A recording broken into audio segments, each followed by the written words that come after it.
Lenore's Field is one of those soft places in the world. It's a place where the strange crosses over with reality. I've been putting together a book of the various legends around town in hopes of finding some answers. One of the most popular legends in our little town is that of a young woman who called herself the Spider Queen. She ended up here, in the James Allen Asylum. Supposedly the woman died a few years ago. Nobody is sure how she got onto the roof of the asylum. Allegedly on the night of her death, she was seen by a groundskeeper trying to climb down the walls head first. And officially the damage was so bad there was a closed casket funeral for her. However, the urban legends say she didn't fall at all, and she is in fact living in the forest to this day. Dr. Howard Phillips was her doctor when she was first admitted, and he was hit hard by her death. He very recently agreed to an interview for my book on the basis that I changed the name of the young woman involved to protect her identity. Which was how I found myself that day in the waiting room of the asylum. It was your average waiting room with linoleum floors and ugly green chairs that look soft but really aren't. The smell of antiseptics and cheap perfume filled the air. The perfume was coming from a woman sitting in one of the ugly green chairs, reading one of the many magazines. A TV directly above her ran a muffled nature documentary on a loop. Behind the desk was a woman about my age, clacking away at a keyboard. She wore a shiny copper name tag with Karli Joe on it. I approached the desk, my heels clicking against the linoleum floor. "Hello, my name is Irene Stark. I'm here for an 11:30 meeting with Dr. Phillips." Karli Joe smiled and swiveled her chair around to me. "Good morning, Miss Stark. Give me a moment and I'll let Howard know you're here." She picked up an ancient pink phone that looked like it belonged in the 70s and dialed an extension. "Howard, there's a Miss Stark here for you." "Uh-huh. Yep. All right, I'll send her in." She hung up and flashed me a huge grin. "Go right on in, Miss Stark." "Thank you." I returned her smile. I headed to the big metal doors that separated the doctor's office from the waiting room. Like the waiting room, the office was all linoleum floors and that antiseptic smell. I wasn't quite sure what I was expecting to see when I entered Dr. Phillips' office, but it certainly wasn't what I saw. The first thing I noticed was the simple oak desk that dominated the room. In front of it were 2 plush red chairs, and behind it was an empty leather one.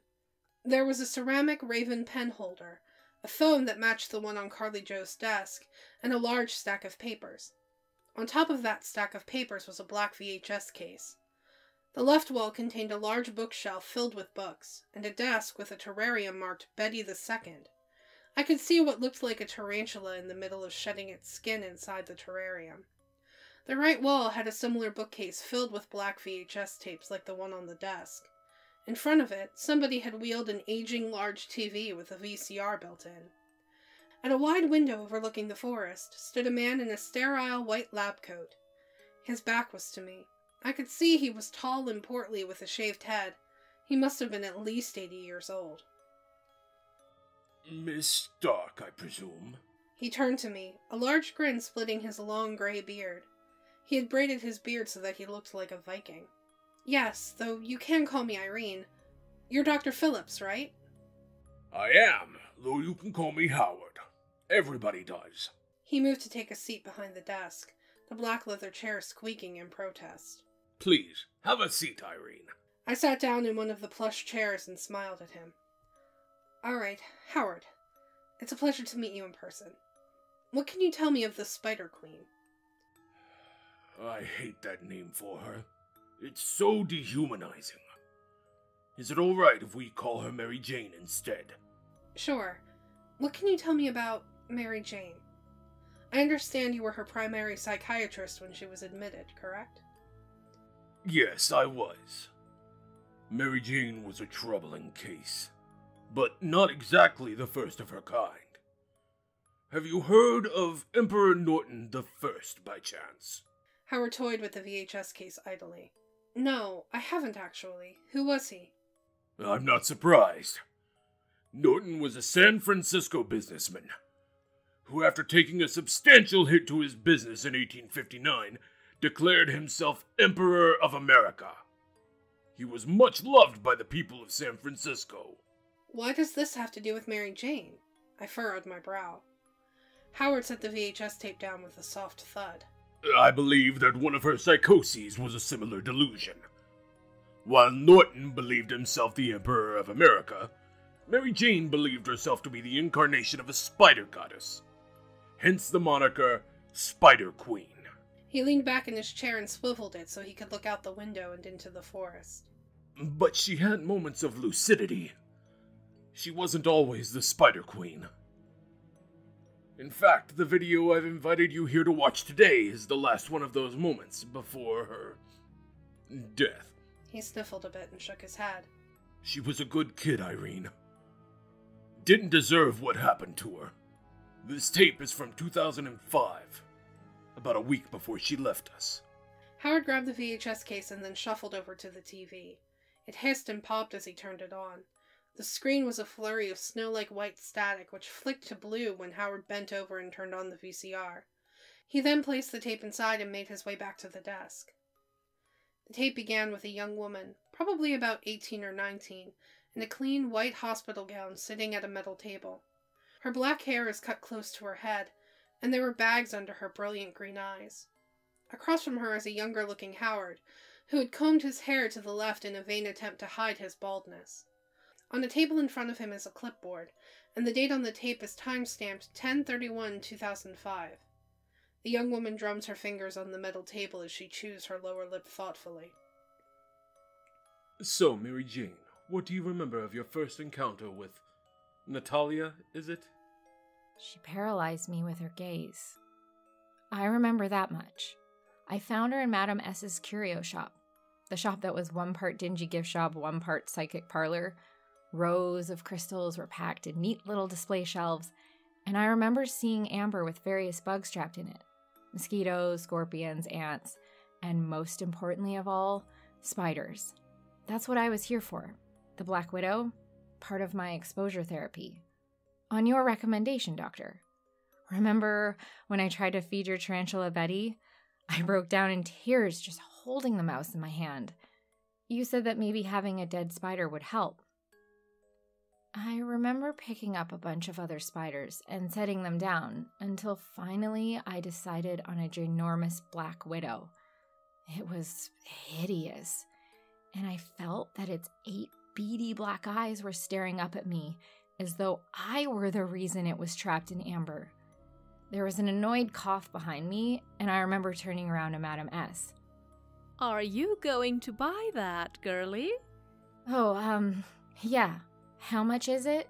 Is it for your boyfriend? I understood why she was asking me. I was dressed nothing at all like her usual clientele. I wore a bright pink sweater and blue jeans. Her customers were typically dressed like her. All black, with too much jewelry on their fingers, wrists, neck, and ears. She and her store were bona fide goth. No, it's for me. So, how much? She narrowed her eyes before answering. $8.50. I reached into my purse and dug around it before pulling out a 10. Madame S.'s many bracelets jingled together as she took the cash and rang me up. Have a nice day. She handed me my change and placed the amber into a small plastic bag for me. Thank you, you too. As I exited, the bell above the door jingled as I closed the door. I pulled the amber out and looked at it. I turned the amber around. The bright red hourglass on her otherwise black belly caught my attention immediately. It was a terrifyingly beautiful piece. I felt my heart thumping in my chest and I could hear the blood rushing through my ears. My mouth became dry and I swallowed hard. The spider's spell was broken when my cell phone began to ring. Hello?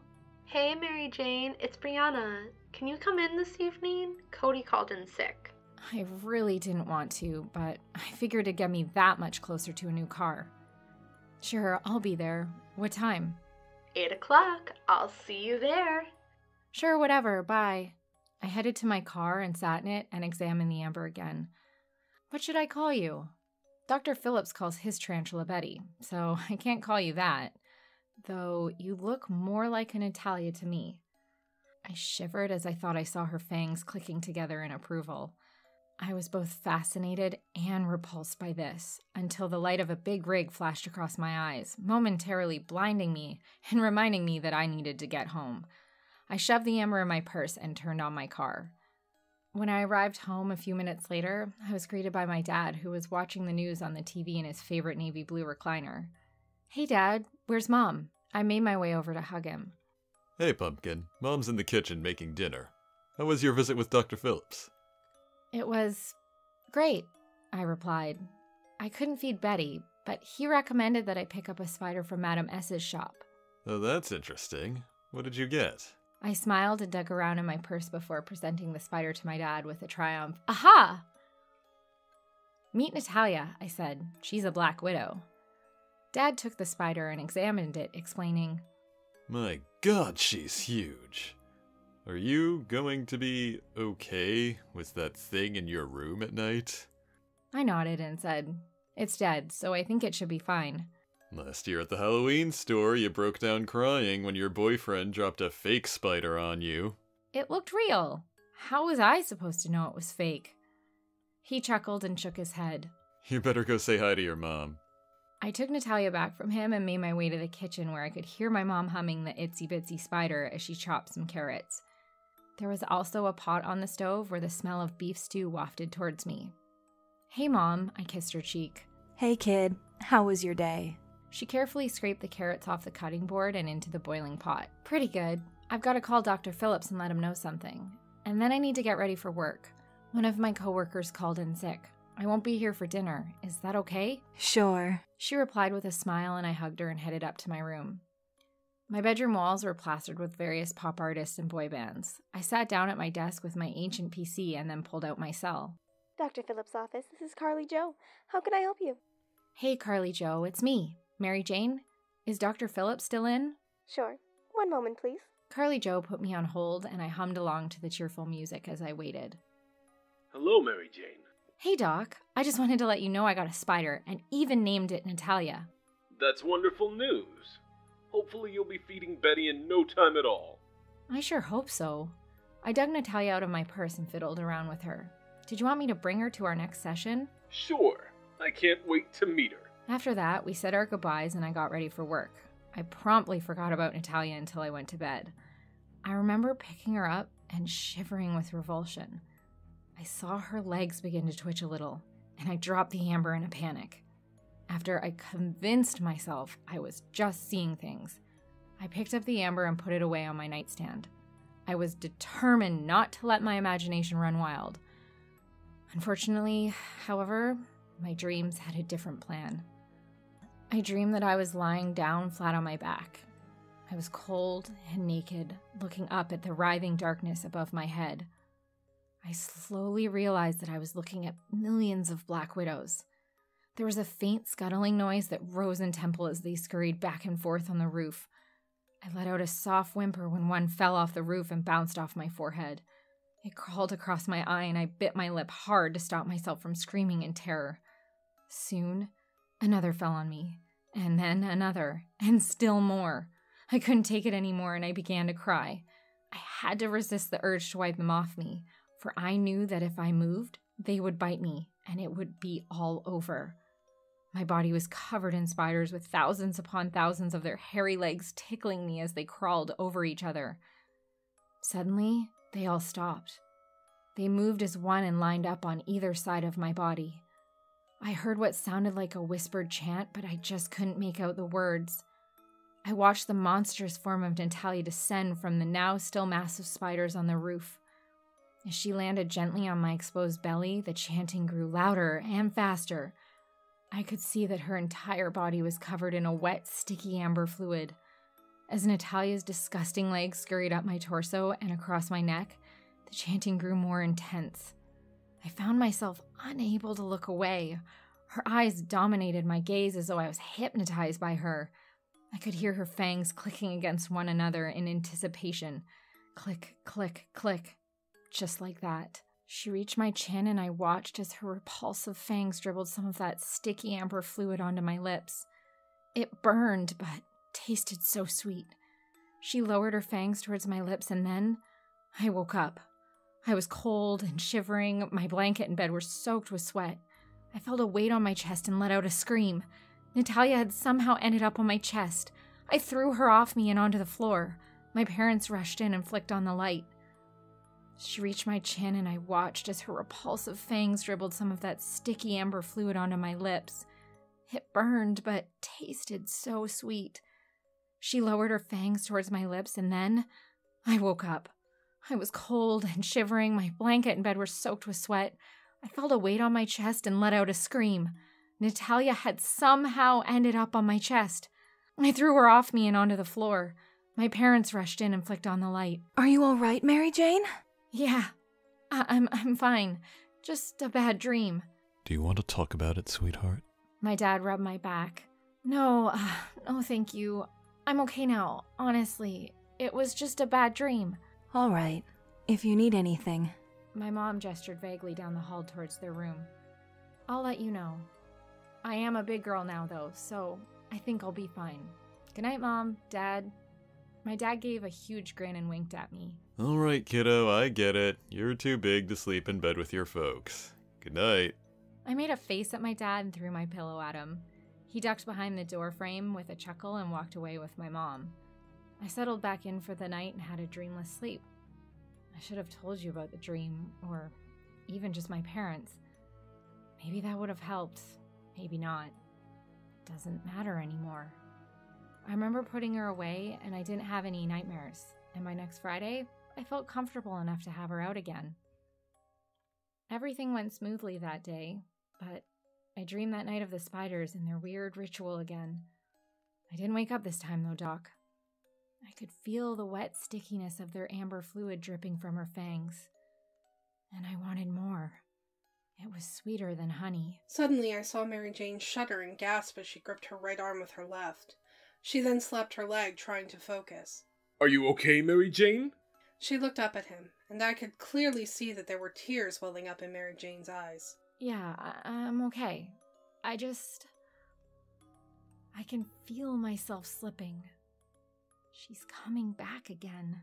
Do you want to continue? Yes, I just need to get it out, you know? Get it over with. I can't let her control me. That's what this is about, right? Control? Controlling her? Controlling myself? Controlling fear? I paused the tape and looked at Howard.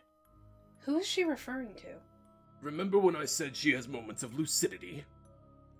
When she isn't lucid, her voice deepens a bit, and she refers to herself as the Spider Queen. I believe that to be a manifestation of another one of her psychoses. Are you familiar with multiple personality disorder? Yeah, somebody with it has multiple distinct personalities, right?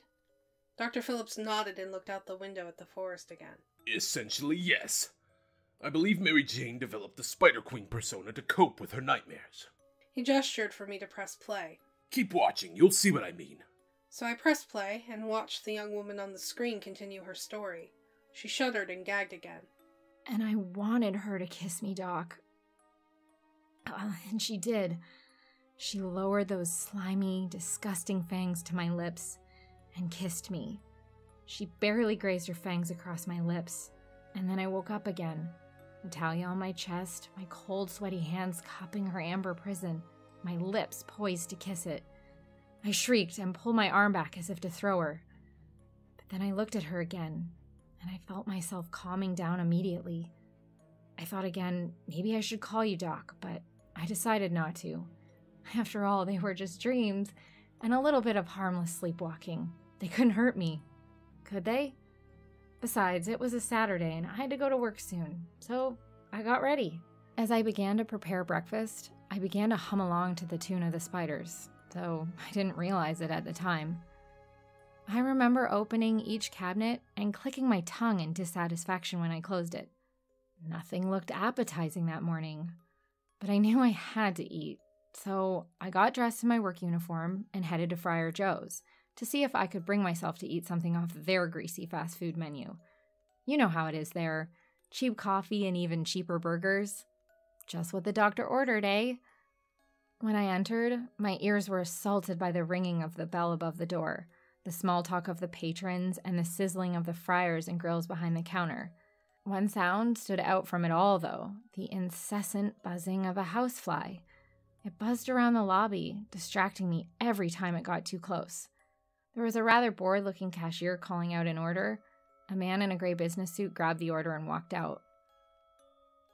I remember standing in line reading the menu. Nothing sounded good to me. It was deeper than the dissatisfaction of looking at the fridge full of food and not finding anything satisfying to eat. And then there was that damn fly still buzzing around. Eventually, it was my turn to order and I trudged to the counter. Welcome to Friar Joe's. How can I take your order this morning? A medium cup of joe and hash browns, I said, trying to get the order over with. I found my eyes often wandering to spot the fly wherever it was hovering at. Can I get you anything else? Ketchup, please, I replied distractedly.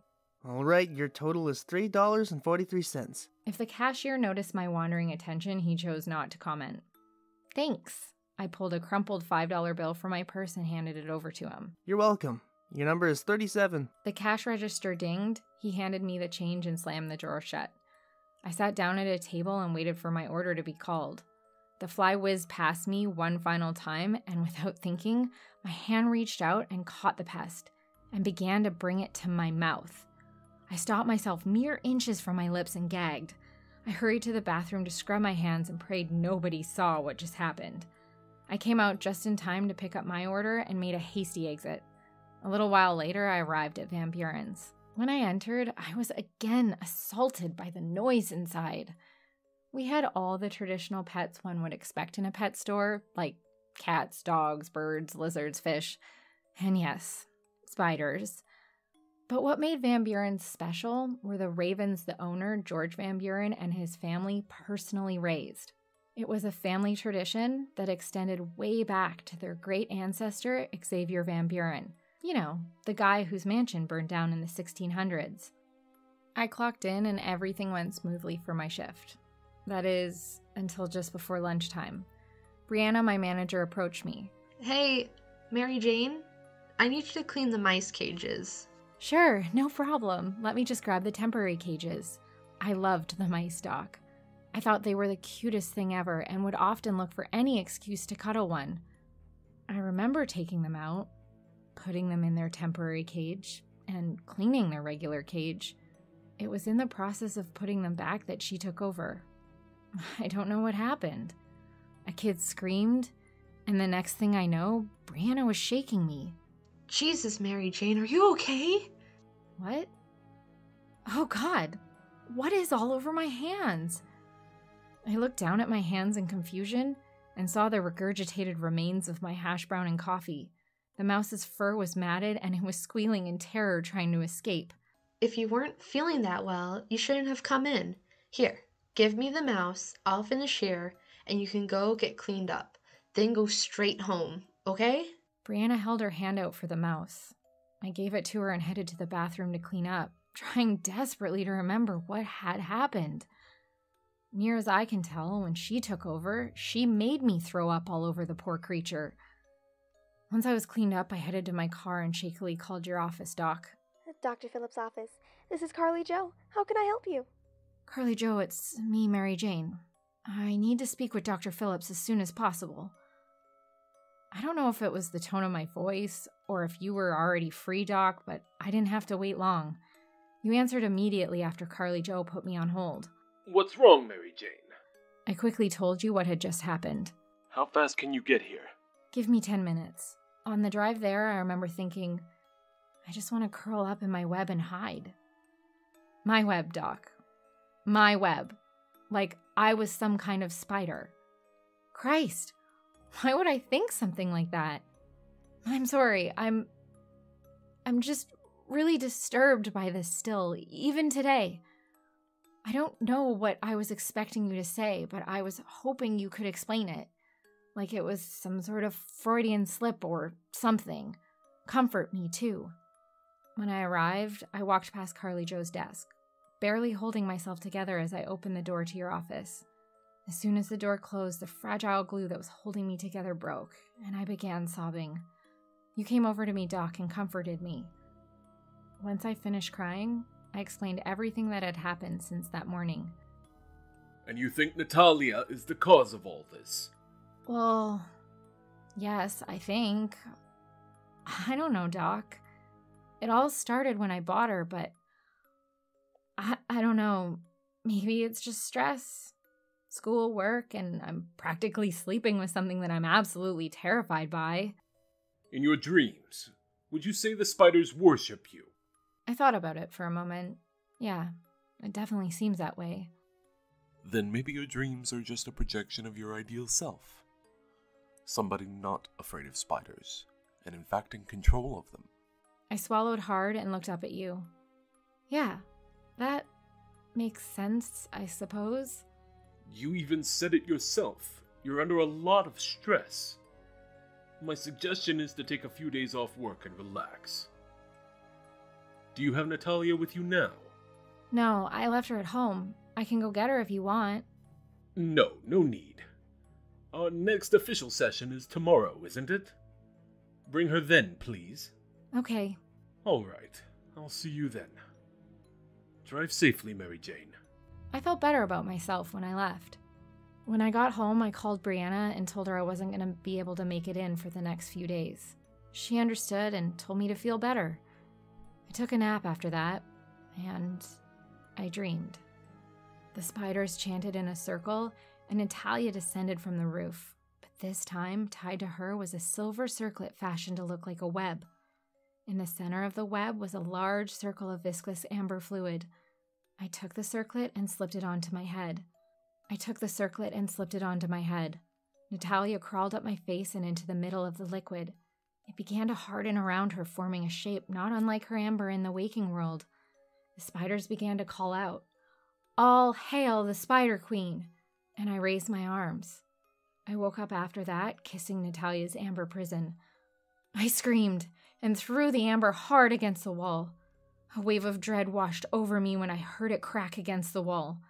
I rushed over to inspect the amber, and to my absolute horror, I saw a large crack in it. To make things even worse, I watched as Natalia put her legs against the edges of the crack and began to squeeze her way out. I covered my eyes and curled into the fetal position and began to cry. My parents ran in to see what was wrong. Mary Jane? Mary Jane! Is everything all right? Get it away from me! Get it away from me! She's gonna break free! Dad gently rubbed my back as my mother grabbed the amber and took it out into the hallway and out of my sight. Shh. It's gonna be okay, Pumpkin. Dad gently pulled me into his arms. He began to rock me, and after a bit, I began to feel better. I need to call Dr. Phillips, I said with a sniffle. He nodded and grabbed my cell for me and passed it to me.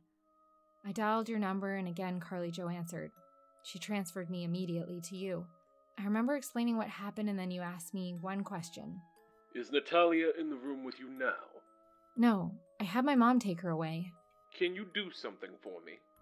I need you to confirm something for me. I was skeptical. Yes?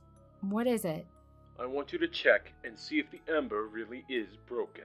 I didn't want to do it, but I did it for you, Doc. I thought maybe it'd help me to control it. Control her. Control fear. I retrieved Natalia from my mother and looked the amber over. There's no cracks in it. I thought as much. I think you just suffered an attack of hypnagogia, or a waking dream. Though in your case, it was more of a waking nightmare. But it was moving. You've been sleepwalking lately. It's fully possible that you were acting out your dreams. What I'm trying to say, Mary Jane, is that you're more or less safe. And I'll see you tomorrow, alright? I paused for a moment. All right.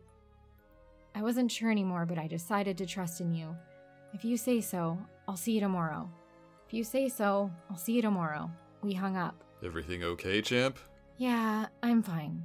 Dr. Phillips just says I had a bad dream. Alright. Well, do you want to eat ice cream and watch a bad soap opera? Sure, I agreed. It was one of my favorite ways to distract myself.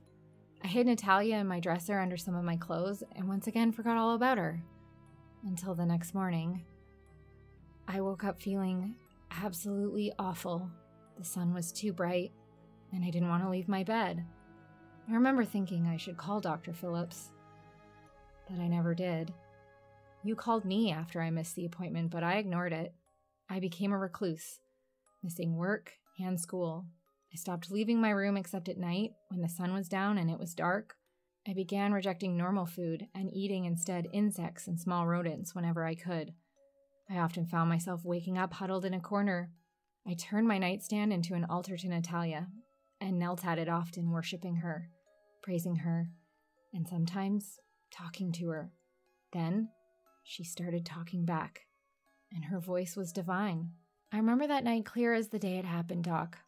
I was dressed in my pajamas in front of the altar, saying, "Oh, my goddess, queen of the spiders, whisper to me your secret sermons. Wrap me in your silken embrace, and take me on to the paradise you promised. I beseech thee, O goddess of the spiders, whisper to me your guidance." Then she spoke to me, her voice a soft, sibilant whisper. It was as though somebody had woven spider silk out of thin hair. "Mary Jane, Mary Jane, you are now ready to hear my sermons. You are to become my successor, my faithful and loyal servant. I have been grooming you for this ever since we first laid eyes on one another in that gift shop. That tottering old woman had no idea who or what she was dealing with. And now you are ready to become my herald." I raised her to my lips to give her a kiss when I was startled by a pecking on my window. On my windowsill just outside was an abnormally large raven, about the size of a small child. It spoke to me in a strange, ethereal voice that echoed and bounced around my skull. It was vaguely familiar, but I never did figure out why. Don't listen to her. You have to get help, Mary Jane. Help? Don't listen to that thing. He will only deny you your birthright, your destiny. Seize your destiny. You are stronger than her. Fight her. Your destiny doesn't lie with her. I became frightened as the two of them continued to argue and demand my attention. I began to panic and started wishing they would both shut up so I could do some thinking. I remember trashing the altar, sending all the various objects clattering to the floor and shouting, "Both of you, shut up!" Unsurprisingly, there was no answer. It was the dead of night, but still, the raven was right. I needed help. I grabbed Natalia and then my keys and drove myself to the asylum. The raven led the way, and I knew as long as I focused on him, I would be able to keep Natalia silent and at bay. I entered the asylum, and the first thing that hit me was the nasal burning odor of antiseptic. It hung in the air like an invisible but heavy curtain, coating the cream-colored walls and linoleum floor. The overhead fluorescent lights blinded me, but I could see at the far end of the hall an orderly passing the time with a handheld video game. I stumbled towards him, shielding my eyes from the harsh glare of the lights, and then set Natalia down on the desk with a thud. Can I help you? Yes, I need to admit myself, voluntarily. Okay, what for? She's talking to me and telling me things I don't like, I answered, pointing at Natalia first, and then out the door I just came through, and out front is a large black raven, the size of a child, telling me I need to come in and admit myself. The orderly took a deep breath and handed me a clipboard asking, "Do you think you can fill this out right now, or do you think you need to wait for a doctor?" I shook my head and responded, "I can do this. So long as I keep thinking about the raven, I can focus more clearly." I took the clipboard and quickly filled it out before handing it over to the orderly. I think I must have been muttering stuff as I did, as the orderly looked increasingly more nervous until I handed it back to him.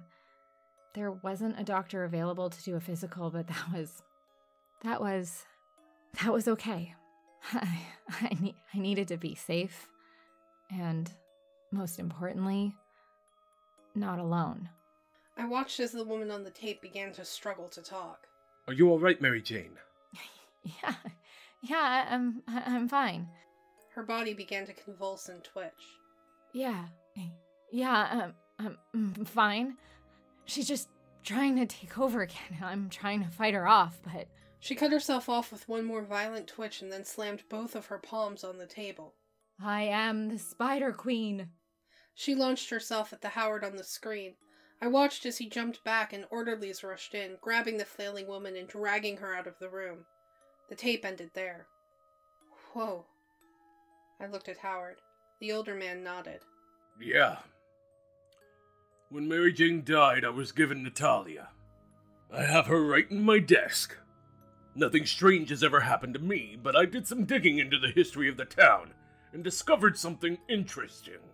In the 1600s, right around the time this town was built, one Elizabeth Van Buren started a cult based around the worship of a spider.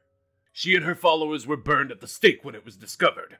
According to Alexander Jenkins, the town undertaker, she was found wearing a diadem much like the one Mary Jane described in her dreams. On a hunch, I took the amber to a jeweler and had him examine the piece. He said that it was originally set in some sort of jewelry. Wait, you don't mean Van Buren as in the pet store where she worked, do you? The very same.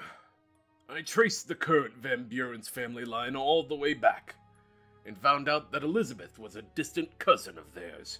They share a common grandfather, Xavier Van Buren. You mean the one who burnt down the House of 44 Ravens? Yes, that's the one. And a story for another time. Right, so you mentioned that Elizabeth had a piece of jewelry like the one Mary Jane described in her dreams? Are you suggesting that they were both influenced by the same thing? Howard shrugged with a chuckle. No, not at all. It's just an interesting historical note for your book. I've had Natalia in my desk for a long time, and I haven't had any strange dreams. Right, well then, thank you for your time, Howard. I extended my hand to him. It's not a problem at all. He shook my hand vigorously. I'm glad to help you with your project. If you have any more questions, please feel free to call me or drop by. I will. Have a nice day, Howard. I waved and left.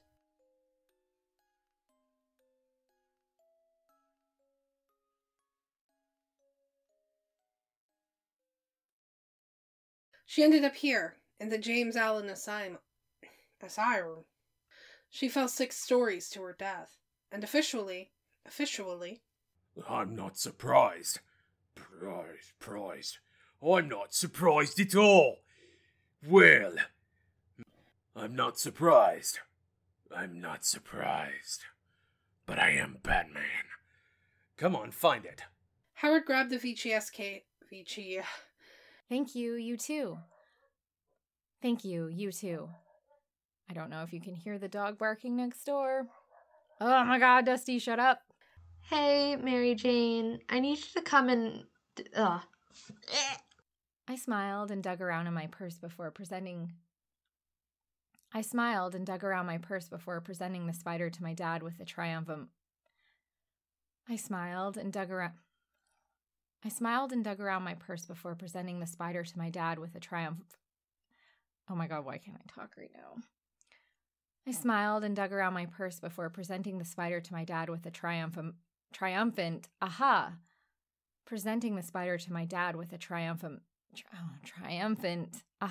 Hopefully the first take of that works because I can't do that right now. I took Natalia back from him and made my way to the kitchen, where I could hear my mom humming the itsy bitsy spider as she chopped some carrots. Some carrots? What? My mom gestured vaguely down the hall. It was a family tradition that extended way back to their great ancestor, Xavier Van Buren. Can you do something for me? I need you to confirm something. Nope, there's 2 more words after that. I want you to check and see if the amber is really broken. Those are in the wrong... a different order. I thought as much. Thought as much. Oh, Lord. I thought as much. Thought.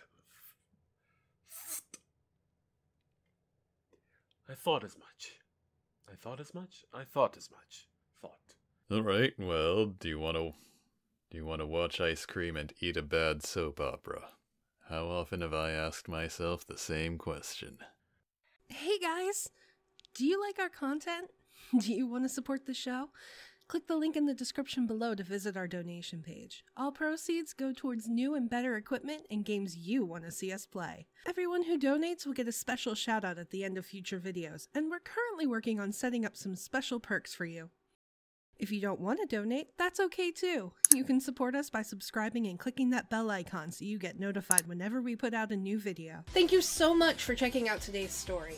A huge thank you to my friends Rebecca Elvin Fangirl Durst, JW Forsyth, Aarlyn Adams, Melle Teich, ByakuCosplay, Hana Uta, GamerGirlCat94, CarsonNCB, Step by Voice, and Eric Smith for helping me out today. Make sure to give them some love. Links in the description down below. If you want to check out yesterday's story, click that box on the left. Or, if you'd like to see something a little different, click that box on the right to check out our latest Let's Voice Act series. Thanks for watching! Stay creepy, everybody!